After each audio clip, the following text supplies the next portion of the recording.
Gus Otto. Gus, I've known you for a long time, and I've always thought this. What a great football name that is. Does that not sound like a linebacker for the Raiders? Gus Otto. Well, the best part of that name was when you're doing autographs, it doesn't take long to sign it. But it all started for you here in St. Louis, McBride High School. What was that experience like for you? How did that shape you as a football player and as a man?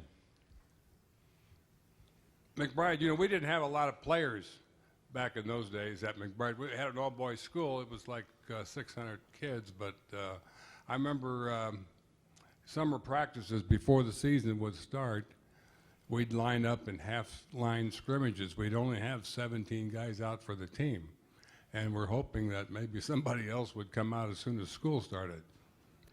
And Dan Devine recruited you, and he brought you to the University of Missouri, a two-way player at Mizzou. He was a fullback and a linebacker. You liked them both, but I bet you liked carrying that football, didn't you?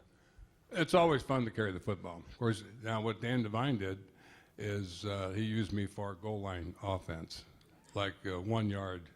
When we're down to the 1 yard line, he didn't want to get his good guys hurt, so he'd put me in.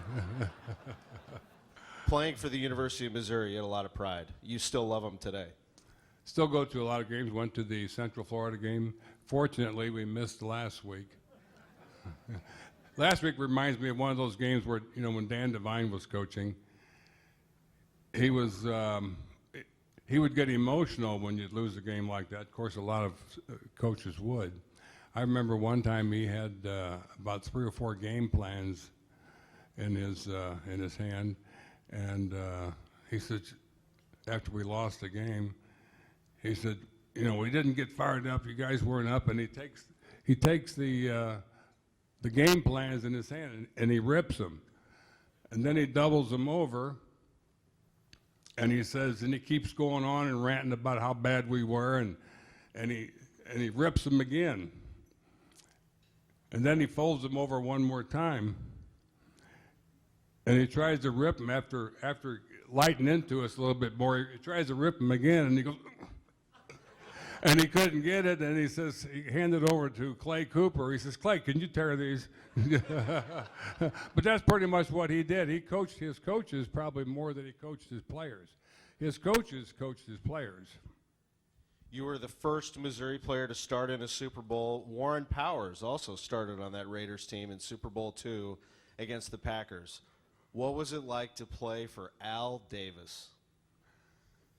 Al was easy to play for players. I mean, he was a players type coach. Now, you didn't want to, again, he's another guy you didn't want to coach for. He'd go to our meetings, the coaches' meetings. They'd start their meetings maybe at 6 in the morning, and then the team would come in maybe at 9 or 10 or whenever, and we'd have practice at meetings and practice all day, and then we'd maybe practice that started at 2 o'clock. Al would show up about 11 or 12 when the other guys got there at 6 or 7, and then he'd want to stay all night. So he's out there until 2 in the morning, and these coaches were afraid to go home because they figured they might lose their job if they left before he did. So it was a long day for those coaches.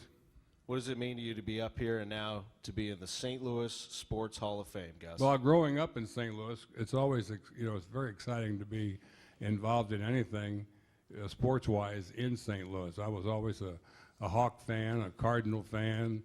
The Big Red was just getting here, so I was a Big Red fan as well. So it's a lot of fun. It's very exciting. We are very proud to induct him into the St. Louis Sports Hall of Fame, Gus Otto. Thank you.